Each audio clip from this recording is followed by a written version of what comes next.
ಸರ್ವಸ್ವರೂಪೇ ಸರ್ವೇಶಿ ಸರ್ವಶಕ್ತಿ ಸಮನ್ವಿತೆ ಬಹಿಭ್ಯಸ್ತ್ರಾಹಿನೋ ದೇವಿ ದುರ್ಗೆ ದೇವಿ ನಮಸ್ತತೆ. ಶ್ರೀ ಗುರುಭ್ಯೋ ನಮಃ. Vishwavani TV special YouTube ವಾಹಿನಿಯ ಪ್ರೇಕ್ಷಕರಿಗೆ ವೀಕ್ಷಕರಿಗೆ ನಮಸ್ಕಾರ.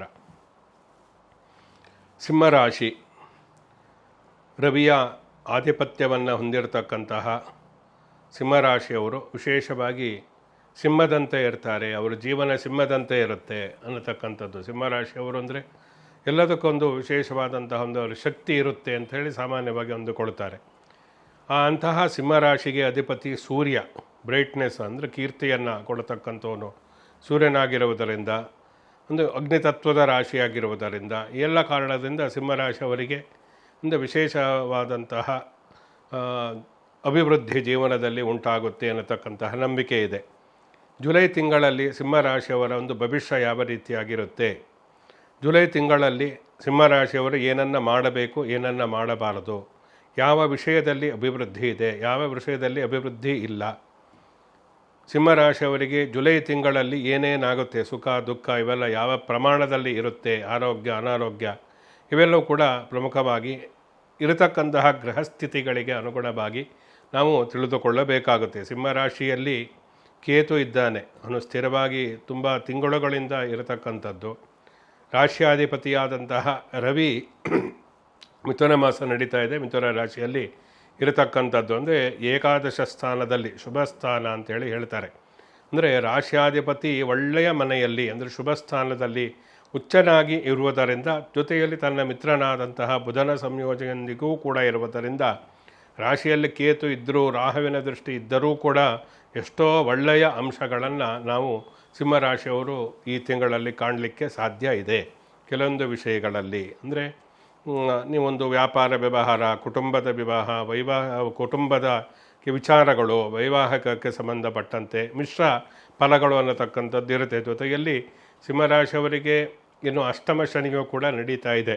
ಅದರಿಂದ ಅಷ್ಟಮ ಶನಿಯ ಒಂದು ಪ್ರಭಾವ ಕೂಡ ಇರುವುದರಿಂದ ಎಷ್ಟೋ ವಿಫಲತೆ ಅನ್ನತಕ್ಕಂಥದ್ದು ಆಗಾಗ ಕಾಡ್ತಾ ಇರುತ್ತೆ. ಯಾವುದೇ ಒಂದು ಪ್ರಯತ್ನಕ್ಕೆ, ನಿಮ್ಮ ಪರಿಶ್ರಮಕ್ಕೆ, ನೀವು ಕಷ್ಟಪಟ್ಟಿದ್ದಕ್ಕೆ ಸರಿಯಾದಂತಹ ಪ್ರತಿಫಲ ಸಿಗತಕ್ಕಂತಹದ್ದು ಅಷ್ಟೊಂದು ಅದರ ಪ್ರಮಾಣ ಕಡಿಮೆ ಆಗಬಹುದು ಅಂಥೇಳಿ ಅರ್ಥ.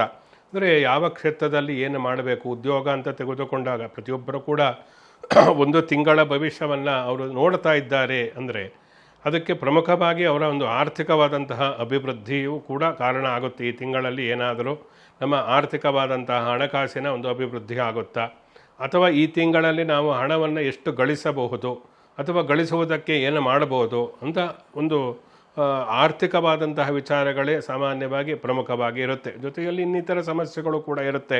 ಈ ತಿಂಗಳಲ್ಲಿ ನಮಗೇನಾದರೂ ಒಳ್ಳೆಯದಾಗಬಹುದು, ಆ ಕುಟುಂಬದ ಸಮಸ್ಯೆ, ಮದುವೆ ಸಮಸ್ಯೆ, ಆರೋಗ್ಯ ಸಮಸ್ಯೆ ಎಲ್ಲ ಒಳ್ಳೆಯದಾಗಬಹುದು ಅನ್ನತಕ್ಕಂತಹ ನಿರೀಕ್ಷೆಯಿಂದಲೂ ಕೂಡ ತಿಂಗಳ ಭವಿಷ್ಯವನ್ನು ತಿಳಿದುಕೊಳ್ಳಬೇಕಾಗತ್ತೆ. ಪ್ರಮುಖವಾಗಿ ಕುಟುಂಬದ ಒಂದು ವಿಚಾರ ಅಂತ ತೆಗೆದುಕೊಂಡಾಗ ಅಲ್ಲಿಗೆ ನೇರವಾಗಿ ಶನಿಯ ಒಂದು ಅಷ್ಟಮದಲ್ಲಿರತಕ್ಕಂತಹ ಶನಿ ದ್ವಿತೀಯವನ್ನು ನೋಡ್ತಾನೆ. ಈ ಕಾರಣದಿಂದಾಗಿ ಕುಟುಂಬದಲ್ಲಿ ಕೆಲವೊಂದು ಏರುಪೇರುಗಳಾಗತಕ್ಕಂತಹದ್ದು ಸಹಜವಾಗಿಯೇ ಇರುತ್ತೆ. ಯಾಕೆಂದರೆ ನಿರೀಕ್ಷಿತ ಅಂತ ಹೇಳಬಹುದು. ಕುಟುಂಬದಲ್ಲಿ ಯಾವುದೇ ಒಂದು ಅಸಮಾಧಾನ ಉಂಟಾಗತಕ್ಕಂಥದ್ದು, ಒಳ್ಳೆಯ ಶುಭ ಕಾರ್ಯಗಳು ಒಂದು ನಿಗದಿಯಾಗಿ ಒಂದು ಫಿಕ್ಸ್ ಆಗಿ ಆಮೇಲೆ ಕ್ಯಾನ್ಸಲ್ ಆಗತಕ್ಕಂಥದ್ದು, ಈ ಥರದ್ದೆಲ್ಲ ಕೆಲವೊಂದು ಮನಸ್ಸಿಗೆ ಬೇಸರ ತರಿಸ್ತಕ್ಕಂತಹ ಕೌಟುಂಬಿಕವಾದಂತಹ ಘಟನೆಗಳು ನಡೀತಕ್ಕಂತಹ ಲಕ್ಷಣಗಳು ಪ್ರಮುಖವಾಗಿ ಕಂಡು ಬರ್ತಾ ಇದೆ. ಇದಕ್ಕೆಲ್ಲ ಕುಲದೇವತೆಯ ಉಪಾಸನೆಯನ್ನು, ನಿಮ್ಮ ಜಾತಕಕ್ಕೆ ಸಂಬಂಧಪಟ್ಟಂತೆ ನವಗ್ರಹ ಸ್ತೋತ್ರಗಳನ್ನು ಇವುಗಳನ್ನು ಪಠಿಸುವುದರಿಂದ ಅಂತಹ ಕೌಟುಂಬಿಕ ಸಮಸ್ಯೆಯಿಂದ ಹೊರಬರುವುದಕ್ಕೆ ಸಾಧ್ಯ ಆಗುತ್ತೆ. ಹಣಕಾಸಿನ ಒಂದು ಸುಸ್ಥಿತಿಯು ಕೂಡ ಅಷ್ಟೊಂದು ಚೆನ್ನಾಗಿ ಇರುವುದಿಲ್ಲ.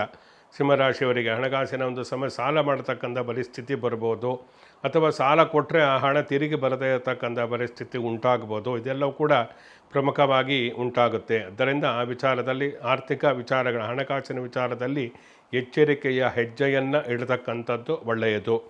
ಜೊತೆಯಲ್ಲಿ ವಿಶೇಷವಾಗಿ ಈ ಮಾತಿನಿಂದ ಯಾರು ಅಂದರೆ ಉಪನ್ಯಾಸಕರು ಇರ್ಬೋದು, ಶಿಕ್ಷಕರಿರ್ಬೋದು, ಭಾಷಣಕಾರರಿರ್ಬೋದು, ಪ್ರವಚನಕಾರರಿರ್ಬೋದು, ಯಾರೇ ಆದರೂ ಕೂಡ ಜೊತೆಯಲ್ಲಿ ನಮ್ಮ ಮಾತಿನಿಂದಲೇ ಎಷ್ಟೋ ಕಲಹಗಳು ಏರ್ಪಟ್ಟು ಬಿಡುತ್ತೆ. ನಮ್ಮ ಮಾತು ಮುತ್ತು ಅಂತೇಳಿ ಹೇಳ್ತಾರೆ. ಮಾತು ಮುತ್ತು ಮೌನ ಬಂಗಾರ ಅಂತ. ಆದರೆ ನಮ್ಮ ಮಾತು ಮುತ್ತು ಯಾಕೆ ಅಂದರೆ ನಾವು ಚೆನ್ನಾಗಿ ಯೋಚಿಸಿ ಮಾತನಾಡಬೇಕು. ನಾವು ಮಾತನಾಡ್ತಕ್ಕಂಥದ್ದು ಬೇರೆಯವರ ಮನಸ್ಸಿಗೆ ನೋವುಂಟು ಮಾಡದೇ ಇರತಕ್ಕಂತಹ ರೀತಿಯಲ್ಲಿ ನಾವು ಮಾಡಬೇಕು. ಸತ್ಯಂ ಬ್ರೂಯಾತ್ ಪ್ರಿಯಂ ಬ್ರೂಯಾತ್ ನ ಬ್ರೂಯಾತ್ ಸತ್ಯಮಪ್ರಿಯಂ ಅಂತೇಳಿ ಶಾಸ್ತ್ರ ಹೇಳುತ್ತೆ. ಆದ್ದರಿಂದ ಯಾವುದೇ ಆದರೂ ಕೂಡ ಕೆಲವರಿಗೆ ಮನಸ್ಸಿಗೆ ನೋಯಿಸುವಂತೆ ನಾವು ಮಾತನಾಡಬಾರದು. ಈ ಸಿಂಹರಾಶಿಯವರಿಗೂ ಕೂಡ ನೀವು ಮನಸ್ಸಿಗೆ ನೋಯಿಸುವಂತೆ ಮಾತನಾಡಿ ಆ ಮೂಲಕ ಕೆಲವೊಂದು ಸಮಸ್ಯೆಗಳಿಗೆ ಸಿಲುಕಿ ಹಾಕಿಕೊಳ್ಳತಕ್ಕಂಥದ್ದು, ನಿಮಗೆ ಸಂಬಂಧ ಪಡದೇ ಇರತಕ್ಕಂತಹ ವಿಷಯಕ್ಕೆ ತಲೆ ತೂರಿಸಿ ಆ ಮೂಲಕ ಅದರಿಂದ ಸಮಸ್ಯೆಗಳಿಗೆ ಸಿಲುಕಿ ಹಾಕಿಕೊಳ್ಳತಕ್ಕಂಥದ್ದು, ಏನೋ ಮಾತನಾಡಿಕೆ ಹೋಗಿ ಇನ್ನೇನೋ ಆಗಿ ಅದರಿಂದ ಕೆಲವೊಂದು ಕಷ್ಟಗಳಿಗೆ ನೀವು ಸಿಲುಕಿ ಹಾಕಿಕೊಳ್ಳತಕ್ಕಂತಹ ಸಂದರ್ಭಗಳು ಸೃಷ್ಟಿಯಾಗಬಹುದು. ಆದ್ದರಿಂದ ಮಾತು ನೀವು ಮಿತವಾಗಿ ಆಡದೇ ಇರತಕ್ಕಂಥದ್ದು ಮೌನವೇ ಒಳ್ಳೆಯದು. ಇದರಿಂದ ಎಷ್ಟೋ ಕಲಹಗಳಿಂದ ನೀವು ಹೊರಬರಲಿಕ್ಕೆ ಸಾಧ್ಯ ಆಗುತ್ತೆ. ಘರ್ಷಣೆಗಳು ಉಂಟಾಗುವುದಿಲ್ಲ, ಮನಸ್ತಾಪ ಉಂಟಾಗುವುದಿಲ್ಲ. ಅದು ಕುಟುಂಬದಲ್ಲಿರ್ಬೋದು, ನೀವು ಕೆಲಸ ಮಾಡತಕ್ಕಂತಹ ಕ್ಷೇತ್ರದಲ್ಲಿರ್ಬೋದು, ಎಲ್ಲೇ ಆದರೂ ಕೂಡ ತಾಳ್ಮೆಯಿಂದ ಇರತಕ್ಕಂಥದ್ದು ಒಳ್ಳೆಯದು. ಇಲ್ಲದೆ ಮಾತಿನಿಂದ ಸಮಸ್ಯೆಗಳಿಗೆ ಸಿಲುಕಿ ಹಾಕಿಕೊಳ್ಳತಕ್ಕಂತಹ ಲಕ್ಷಣಗಳು ಪ್ರಮುಖವಾಗಿ ಕಂಡು ಬರ್ತಾ ಇದೆ. ಜೊತೆಗೆ ಹೊಸದಾಗಿ ಬಿಸ್ನೆಸ್ ಮಾಡಬೇಕು ಅಂತ ಹೇಳಿ ಯಾರು ಅಂದುಕೊಂಡಿರ್ತಾರೋ ಅಂಥವರಿಗೆ ಇದು ಉತ್ತಮವಾದಂತಹ ಸಮಯ. ಯಾಕೆಂದರೆ ರಾಶ್ಯಾಧಿಪತಿ 11ನೇ ಮನೆಯಲ್ಲಿ ಇರುವುದರಿಂದ ತೀರಾ ಅನಿವಾರ್ಯ ಇದ್ದರೆ ಮಾಡಲೇಬೇಕು, ಈಗ ಸ್ಟಾರ್ಟ್ ಮಾಡದೇ ಇದ್ದರೆ ತೊಂದರೆ ಆಗುತ್ತೆ ಅನ್ನತಕ್ಕಂಥದ್ದು ಇದ್ದರೆ ಈ ತಿಂಗಳಲ್ಲಿ ಮಾಡಬಹುದು. ಏಕೆಂದರೆ ಮಿಥುನ ರವಿ ರಾಶ್ಯಾಧಿಪತಿ ಒಬ್ಬ ಚೆನ್ನಾಗಿದ್ದಾನೆ, ಗುರುಬಲ ಇಲ್ಲ, ಸಿಂಹರಾಶಿ ಅಷ್ಟಮದಲ್ಲಿ ಶನಿ ಇದ್ದಾನೆ. ಆದರೆ ಇದ್ದಿದ್ದರಲ್ಲಿ ಒಳ್ಳೆಯ ಟೈಮು ಅಂತಂದರೆ ಅದು ಈ ಸೂರ್ಯನ ಒಂದು ಕಾರಣದಿಂದ ಉಂಟಾಗಿರತಕ್ಕಂಥದ್ದು. ಅದರಿಂದ ಅಂತಹ ಕೆಲವೊಂದು ಅನಿವಾರ್ಯವಾಗಿ ನೀವೇನಾದರೂ ಹೊಸದಾಗಿ ಪ್ರಾರಂಭ ಮಾಡಬೇಕು ಅಂತಿದ್ದರೆ ಮಾತ್ರ ಮಾಡಿ. ಇಲ್ಲದೇ ಇದ್ದರೆ ಈಗ ಯಾವುದೇ ಹೊಸ ಉದ್ಯಮವನ್ನು ನೀವು ಸ್ಥಾಪನೆ ಅಥವಾ ಪ್ರಾರಂಭ ಮಾಡತಕ್ಕಂಥದ್ದು ಇವೆಲ್ಲ ಸ್ವಲ್ಪ ಕಾಲ ಮುಂದಕ್ಕೆ ಹಾಕತಕ್ಕಂಥದ್ದೇ ಒಳ್ಳೆಯದು ಅಂಥೇಳಿ ಇಲ್ಲಿ ಪ್ರಮುಖವಾಗಿ ಗಮನಿಸಬೇಕಾದಂತಹ ಅಂಶ. ಅನಾರೋಗ್ಯವು ಕೂಡ ನಿರಂತರವಾಗಿ ತೊಂದರೆ ಕೊಡ್ತಾ ಇರುತ್ತೆ, ಒಂದಲ್ಲ ಒಂದು ಸಮಸ್ಯೆ. ಏನು ದೊಡ್ಡದು ಮೇಜರ್ ಪ್ರಾಬ್ಲಮ್ ಏನೂ ಇಲ್ಲ ಅನಾರೋಗ್ಯಕ್ಕೆ ಸಂಬಂಧಪಟ್ಟಂತೆ. ಆದರೆ ಚಿಕ್ಕ ಪುಟ್ಟದೇ ನಿರಂತರವಾಗಿ ಕಾಡ್ತಾ ಇದ್ದಾಗ ನೀವು ಏನೂ ಕೆಲಸವನ್ನು ಮಾಡುವುದಕ್ಕೆ ಆಗುವುದಿಲ್ಲ. Health is wealth. ಆರೋಗ್ಯ ಚೆನ್ನಾಗಿದ್ದರೆ ಏನಾದರೂ ಮಾಡ್ಬೋದು. ದೊಡ್ಡ ದೊಡ್ಡ ಕಾಯಿಲೆಗಳು ಇಲ್ಲದೆ ಇದ್ದರೂ ಚಿಕ್ಕ ಪುಟ್ಟದೇನು ಒಂದಲ್ಲ ಒಂದು ನಿಮಗೆ ಕಾಡ್ತಾ ಇರುತ್ತೆ, ಒಂದಲ್ಲ ಒಂದು ಸಮಸ್ಯೆ ಅನ್ನತಕ್ಕಂಥದ್ದು ಇರುತ್ತೆ. ಅದರಲ್ಲೂ ಕೂಡ ಮಹಿಳೆಯರು ಆರೋಗ್ಯದ ವಿಚಾರದಲ್ಲಿ ಸ್ವಲ್ಪ ಎಚ್ಚರಿಕೆಯಿಂದ ಇರತಕ್ಕಂಥದ್ದು ಒಳ್ಳೆಯದು. ಕೆಲವೊಂದು ಸಮಸ್ಯೆಗಳು ಬರತಕ್ಕಂತಹ ಸಾಧ್ಯತೆಗಳು ಕೂಡ ಪ್ರಮುಖವಾಗಿ ಕಂಡು ಬರ್ತಾ ಇದೆ. ಆದ್ದರಿಂದ ಆರೋಗ್ಯದ ವಿಚಾರದಲ್ಲಿ ಪುರುಷರಕ್ಕಿಂತ ಮಹಿಳೆಯರು ಹೆಚ್ಚು ಎಚ್ಚರಿಕೆಯಿಂದ ಜಾಗ್ರತೆಯಿಂದ ಇರತಕ್ಕಂಥದ್ದು ಇಲ್ಲಿ ಪ್ರಮುಖವಾಗುತ್ತೆ. ವೈವಾಹಿಕ ವಿಚಾರಗಳಿಗೆ ಸಂಬಂಧಪಟ್ಟಂತೆ ಯಾವುದೊಂದು ಇತ್ಯರ್ಥ ಆಗೋದಿಲ್ಲ. ಅಂದರೆ ನಾನು ಆಗಲೇ ಹೇಳಿದೆ, ವಿವಾಹದ ಏನಾದರೂ ಪ್ರಯತ್ನಗಳು ವಿಫಲ ಆದರೂ ನಿರಾಶರಾಗಬೇಡಿ, ಪುನಃ ಪ್ರಯತ್ನವನ್ನು ಮಾಡಿ. ವಿಚ್ಛೇದನದ ಕೇಸ್ ಏನಾದರೂ ನಡೀತಾ ಇದ್ದರೆ ನ್ಯಾಯಾಲಯದಲ್ಲಿ ಸ್ವಲ್ಪ ವಿಳಂಬ ಆಗತಕ್ಕಂತಹ ಲಕ್ಷಣಗಳು ಪ್ರಮುಖವಾಗಿರುವುದರಿಂದ ಮುಂದಿನ ದಿನಗಳಲ್ಲಿ ಅದು ನಿಮ್ಮ ಪರವಾಗಿ ನ್ಯಾಯ ತೀರ್ಮಾನ ಆಗ್ಬೋದು ಅಥವಾ ಬೇಗ ಯಾವುದೊಂದು ಇತ್ಯರ್ಥ ಆಗ್ಬೋದು. ಎಷ್ಟೋ ಕುಟುಂಬಗಳಲ್ಲಿ ವಿಚ್ಛೇದನ ಕೇಸ್ ಏನಿದೆ ಅದು ಅವರು ವಿಚ್ಛೇದನವೂ ಕೂಡ ಕೊಡುವುದಿಲ್ಲ, ಈ ಕಡೆ ಜೀವನದಲ್ಲಿ ಏನು ಮುಂದುವರಿಯೋದಿಲ್ಲ, ಈ ಥರ ಎಲ್ಲ ಸಮಸ್ಯೆಗಳು ಇರುತ್ತೆ. ಇಲ್ಲಿರ್ತಕ್ಕಂಥ ಜೊತೆಯಲ್ಲಿ ಜಾತಕದಲ್ಲಿಯೂ ಕೂಡ ತುಂಬ ಮೂಲ ಜಾತಕದಲ್ಲಿ ದೋಷಗಳು ಏನಾದರೂ ಇದ್ದರೆ ಇಂತಹ ಎಲ್ಲ ಸಮಸ್ಯೆಗಳು ಬರುತ್ತೆ. ಆದ್ದರಿಂದ ಈ ಗೋಚಾರದ ವಿಚಾರಕ್ಕಿಂತ ಜೊತೆಯಲ್ಲಿ ಜಾತಕ ಏನಾದರೂ ಚೆನ್ನಾಗಿದ್ದು ರಾಜಯೋಗಕಾರಕವಾದ ದಶಾಭಕ್ತಿ ಇಂಥದ್ದೆಲ್ಲ ನಡೀತಾ ಇದ್ದರೆ ಇಲ್ಲಿ ಟೈಮ್ ಚೆನ್ನಾಗಿಲ್ಲದೇ ಇದ್ದರೂ ಕೂಡ ಒಳ್ಳೆಯ ಫಲವೇ ಸಿಗುತ್ತೆ. ಈ ಎರಡು ರೀತಿಯಲ್ಲೂ ಕೂಡ ಉಂಟು. ಆದ್ದರಿಂದ ಯಾವುದಕ್ಕೂ ಮೂಲ ಜಾತಕವನ್ನು ಒಮ್ಮೆ ಪರಿಶೀಲನೆಯನ್ನು ಮಾಡಿಕೊಳ್ಳತಕ್ಕಂಥದ್ದು ತುಂಬ ಮುಖ್ಯ. ಅದರ ಜೊತೆಯಲ್ಲಿ ಇದನ್ನು ಗೋಚಾರದ ಫಲವನ್ನು ತಿಂಗಳ ಫಲವನ್ನು ನಾವು ಸೇರಿಸಿಕೊಂಡ್ರೆ ಜೀವನದಲ್ಲಿ ಏನಾದರೂ ಸಾಧಿಸುವುದಕ್ಕೆ ಸಾಧ್ಯ ಆಗುತ್ತೆ. ಅದರಿಂದ ಮೂಲ ಜಾತಕ, ಗೋಚಾರದ ಫಲ ಇವೆಲ್ಲವೂ ಕೂಡ ಪ್ರತಿಯೊಂದು ಕೂಡ ಮುಖ್ಯವೇ ಒಂದು ಜೀವನದಲ್ಲಿ ನಾವು ಅಭಿವೃದ್ಧಿ ಆಗಬೇಕಾದರೆ.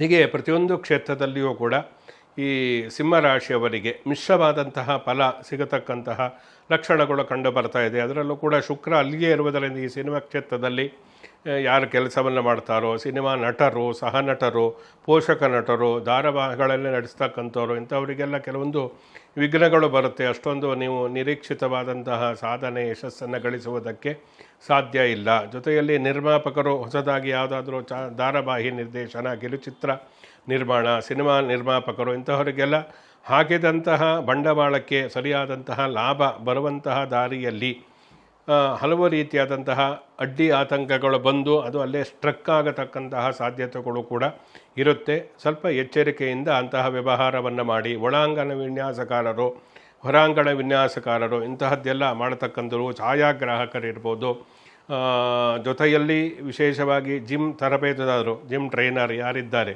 ಇಂಥವರಿಗೆಲ್ಲ ಒಳ್ಳೆಯ ಸಮಯ ಇದೆ. ಈ ಸಮಯದಲ್ಲಿ ಹೆಚ್ಚಿನ ಒಂದು ಹಣ ಗಳಿಸ್ತಕ್ಕಂಥದ್ದು, ಒಳ್ಳೆಯ ಹೆಸರು, ಆ ಮೂಲಕ ಜೀವನದಲ್ಲಿ ಎಲ್ಲ ಸರ್ವತೋಮುಖವಾದಂತಹ ಅಭಿವೃದ್ಧಿಯನ್ನು ನಿರ್ದಿಷ್ಟವಾದಂತಹ ಕ್ಷೇತ್ರಗಳಲ್ಲಿ ಇರತಕ್ಕಂಥವರು ಕಾಣ್ತಾರೆ. ಕೆಲವೊಂದು ನಿರ್ದಿಷ್ಟವಾದ ಕ್ಷೇತ್ರಗಳಲ್ಲಿ ಅವನತಿಯೂ ಕೂಡ ಇದೆ, ಸಫಲತೆ ಇರುವುದಿಲ್ಲ. ಹೀಗೆ ಎರಡು ರೀತಿಯ ಒಂದು ಫಲಾಫಲಗಳನ್ನು ಕೂಡ ನಾವಿಲ್ಲಿ ಪ್ರಮುಖವಾಗಿ ನಾವು ನೋಡಬೇಕಾಗುತ್ತೆ. ಜೊತೆಯಲ್ಲಿ ವಿಶೇಷವಾಗಿ ವಿದೇಶಕ್ಕೆ ವಿದ್ಯಾರ್ಥಿಗಳು ಹೋಗಿ ಅಲ್ಲಿ ಉನ್ನತ ವಿದ್ಯಾಭ್ಯಾಸ ಮಾಡಬೇಕು ಅನ್ನತಕ್ಕಂತಹ ಕನಸಿದ್ದರೆ ಅದೆಲ್ಲವೂ ಕೂಡ ಈ ಸಮಯದಲ್ಲಿ ನನಸಾಗತಕ್ಕಂತಹ ಒಂದು ವಿಶೇಷವಾದಂತಹ ಮಾಸ. ನೇರವಾಗಿ ಅದರ ರವಿ ಮತ್ತು ಬುಧನ ಒಂದು ದೃಷ್ಟಿ ಇರುವುದರಿಂದ ಆ ಕಾರಣದಿಂದ ವಿದೇಶಕ್ಕೆ ಹೋಗಬೇಕು ಅಂತ ಯಾರಿಗೆ ಆಸೆ ಇರುತ್ತೆ ಅದೆಲ್ಲವೂ ಕೂಡ ಈ ಸಮಯದಲ್ಲಿ ಕೈಗೂಡತಕ್ಕಂತಹ ಸಾಧ್ಯತೆಗಳು ಉಂಟು. ವಿದೇಶದಲ್ಲಿ ಉತ್ತಮ ಕೆಲಸ ಸಿಗಬಹುದು. ಉನ್ನತವಾದಂತಹ ವಿದ್ಯಾಭ್ಯಾಸಕ್ಕೆ ಯಾರೋ ಪ್ರಯತ್ನವನ್ನು ಮಾಡ್ತಾ ಇರ್ತೀರೋ ಅದೆಲ್ಲ ಸಫಲತೆ ನಿಮಗೆ ಕೊಡತಕ್ಕಂತಹ ಲಕ್ಷಣಗಳು ಕೂಡ ಕಂಡು ಬರ್ತಾ ಇದೆ. ಅದರಿಂದ ಸೂರ್ಯನಿಗೆ ಸಂಬಂಧಪಟ್ಟಂತಹ ಆದಿತ್ಯ ಹೃದಯವನ್ನು ಪ್ರತಿನಿತ್ಯವೂ ಪಠಿಸ್ತಕ್ಕಂಥದ್ದು, ಸೂರ್ಯ ಮಂತ್ರವನ್ನು ಪಠಿಸಿ ಆದಿತ್ಯಾತ್ಮಕವಾದಂತಹ ರುದ್ರ ಅಂದರೆ ಪರಮೇಶ್ವರ ಈಶ್ವರನ ಒಂದು ಪೂಜೆಯನ್ನು ಮಾಡತಕ್ಕಂಥದ್ದು, ಲಕ್ಷ್ಮೀ ನರಸಿಂಹನನ್ನು ನಿರಂತರವಾಗಿ ಆರಾಧಿಸ್ತಕ್ಕಂಥ ಇದೆಲ್ಲ ಸಿಂಹರಾಶಿಯವರು ಮಾಡಿದಾಗ ಅಷ್ಟಮ ಶನಿಯ ಕೆಟ್ಟ ಪ್ರಭಾವ, ಜೊತೆಯಲ್ಲಿ ಗುರುಬಲ ಇಲ್ಲದೇ ಇರತಕ್ಕಂಥದ್ದು, ಈ ಎಲ್ಲ ಕಾರಣದಿಂದ ಏನು ಕಷ್ಟಪಡ್ತಾ ಇದ್ದಾರೆ ಅದೆಲ್ಲವೂ ಕೂಡ ಕಡಿಮೆಯಾಗಿ ಆ ಮೂಲಕ ಈ ತಿಂಗಳಲ್ಲಿ ಜುಲೈ ತಿಂಗಳಲ್ಲಿ ಸುಖ ಸಂತೋಷವನ್ನು ಕಾಣುವುದಕ್ಕೆ ಸಾಧ್ಯ ಆಗುತ್ತೆ. ಶುಭಮಸ್ತು. ಸಮಸ್ತ ಸನ್ಮಂಗಳಾನಿ ಭವಂತು.